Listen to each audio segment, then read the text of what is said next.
So beginning and evolving a diet. So let's talk about that, and we want to start. So this is where you can all kind of start today. You want to start by removing the artificial ingredients, like I said at the beginning. The trans fats, the artificial sweeteners, as well as the high fructose corn syrup.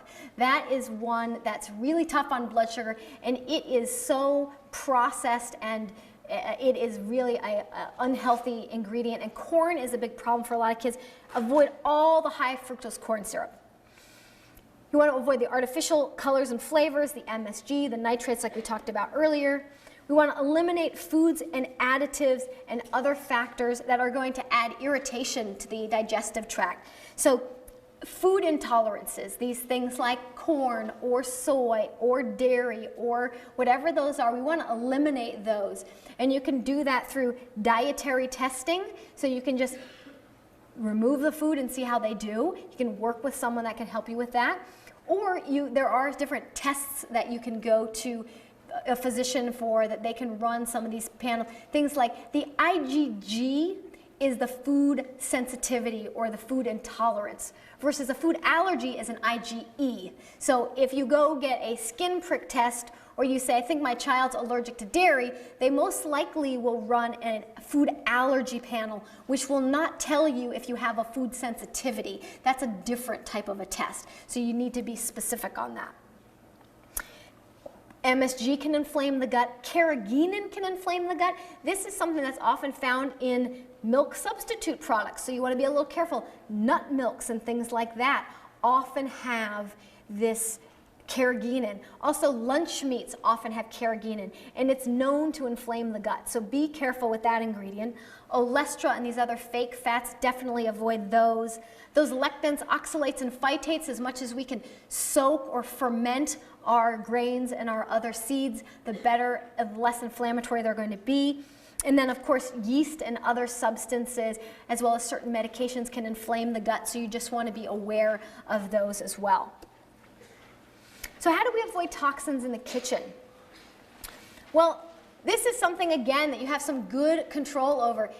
As we talked about in one of the very first slides, typically children on the autism spectrum have difficulty with detoxification. That's why when we say if someone has, if X intervention were a problem, why doesn't everybody end up with autism? Vaccinations were a problem, why doesn't everyone end up with autism? If mercury in fish were a problem, why doesn't everyone end up with autism?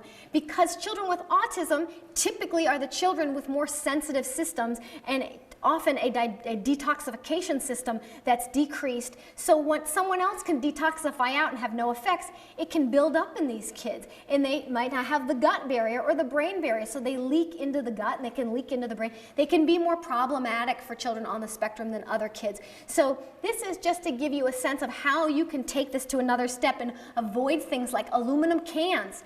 Sometimes aluminum cans, you'll get exposure to aluminum. Other times they line the cans with plastic, and then you're getting exposure to plastic.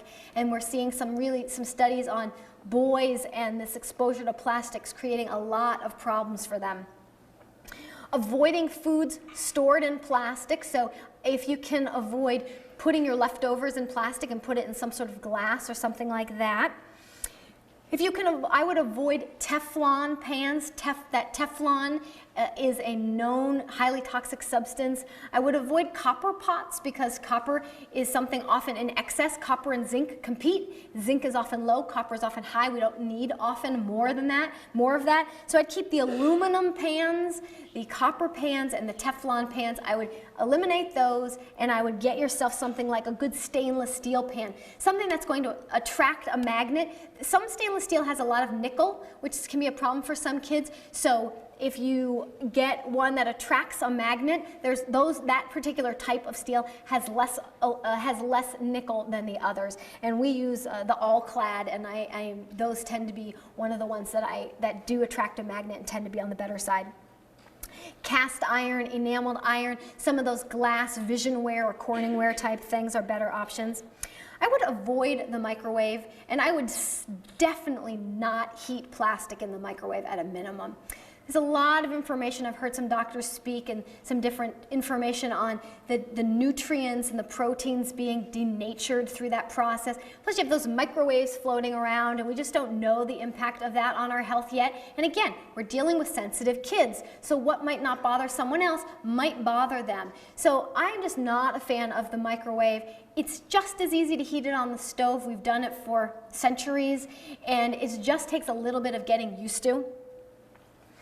So avoid, and then finally I'd say avoid wrapping things in plastic wrap and aluminum foil if you can. If you want to use, maybe bake something in an aluminum pan, as that's all you have, you can line it with some parchment paper. You can, if you're going to need to wrap something, maybe in some plastic or some aluminum, put some parchment paper or some wax paper or something like that over the food before you wrap it up more tightly. So picky eaters, let's talk about this because this is really, really important for so many people. You want to just start with one new food at a time. You want to offer it to everybody at the table. And often, by the way, you want to include everybody in all of these exercises. So you don't want the child with autism to feel like they're standing out or having some, special diet that they don't want to do. So offer everyone at the family that new food. And you only need a small portion. The goal on day 1 is not to get them to eat a plate of broccoli. The goal on day 1 or day 20 is to have them taste it and eat it. So if the first day they put it on their plate, if it's an overwhelming portion, there's no way. But if it's a little tiny piece and you're just asking them to taste it, that's a much easier thing for them to do. And also allow them to spit it out. If they know that they can spit it out and they do it in a respectful way without making a big, some manners at the table, then that's also totally fine. There are kids that need to look at it, they need to see it, they need to touch it, they need to smell it. It may take them a week or 2 weeks of just doing that. Then they might put it in their mouth, they might spit it back out. That's okay. Because if we create anxiety around the food, we're just going to make it worse. So allow them to explore the food in whatever manner they want to do, and only ask them to eat a small bite.